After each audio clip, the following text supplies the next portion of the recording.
Alright, this video is for Oddball. Just kind of going through some of my first aid gear in preparations of building out my new kit. I've got some paracord. I think my primary color for this build is going to be black. I'm going to be using some of these pouches. This is just a little off of that, so hopefully the paracord for the things I need to pull out will be have a high enough contrast. I have several first aid kits that I pulled out because some of them need some of the equipment here that I've got in bulk. I have some 5x9 absorbent gauze pads, 3-inch gauze rolls, some surgical tape, butterfly closures, some regular band-aids, iodine, and some quick clot wound seal powder to be able to dump in, and added some of these hole pluggers here.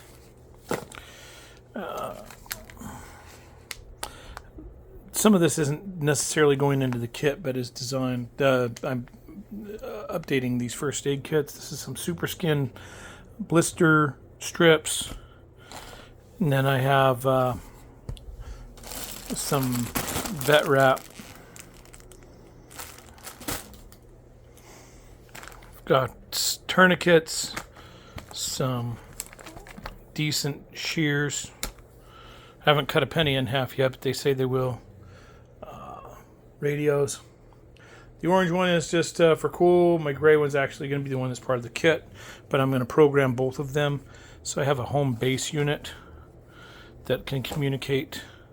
I have a dump pouch in FDE and a little chest rig pouch, like some molly on it, and some different pockets and things like that on the inside. It'll hold 3 AR mags. Sort of a general purpose water bottle pouch. The 1 liter water bottle fits in that perfectly. The only thing is it's just got the regular molly attachments. I was hoping to find one with the little Velcro wing. This will be my first aid kit. It's molly and it's tearaway.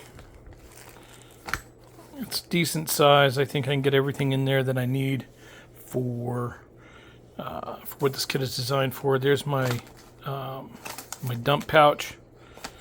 Kind of quick deploy. Here's another sort of dump bag that I have had from my airsoft days a long time ago. I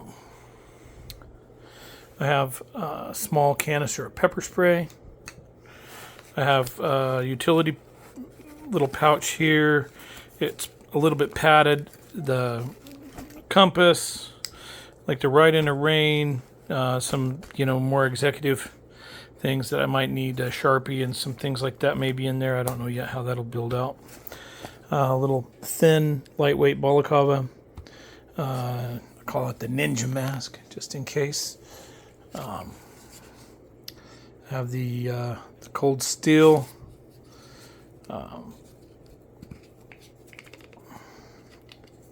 Sorry, it's hard to do this one-handed, but it's the SRK. It's a high carbon steel with some powder coating, rubberized plastic handle. It's got a full tapered tang. There's an eyelet I could run some paracord through if I wanted to. It's reasonably thick. I think it's probably 3/16 of an inch. Basic clip point. Let's see. Sorry for my bad videography. And then some of these other items are just general things that I have. I really don't need to have a folding wood saw in this kit, but it's going to go into my 72-hour kit. This is from, I believe it's called Opinel. It folds open like a pocket knife, and then you rotate this, and it locks it. And it's actually a really good high quality saw. These things are like sharp enough to make you change your mind about a lot of bad ideas, and then it twists back and locks shut. So that's going in the 72-hour kit. I have an assortment of knives, this K-bar folder. I've got the Benchmade lock back. It's got a really good textured handle. I guess it would work as a tactical knife. It's more like an outdoor knife. I kind of like this little CRKT. It deploys quickly. It's got a liner lock, but the liner lock has a safety, so you have to pull back this lever here. Then you can pull back the liner lock and then get the blade to close. So it's kind of nice because it's a little safer than some of the other liner locks where if you're holding them, you can accidentally unlock it with your grip. There's another little Gerber, little CRKT. I like this one just because it's a really heavy blade. It's fairly thick, kind of a bulky, you know, it's pretty rugged, but not super practical. And then there's another Kershaw that I like. This one, that point on this thing's like a needle. I've got a little Gerber, sort of a pry bar. Then it's got a knife and a pair of scissors in it. But I'm not sure about this. It's kind of thick and heavy. I actually prefer these little, this is a fairly robust pry bar with kind of a V groove. It's not really a nail puller, but you could get in under a screw or a nail. You can tie a piece of paracord on there so that you can pull back. And these are thin enough and just about the right size and shape for popping a lot of doors open. And then I have a little more heavy duty pry bar. It's like a little wedge.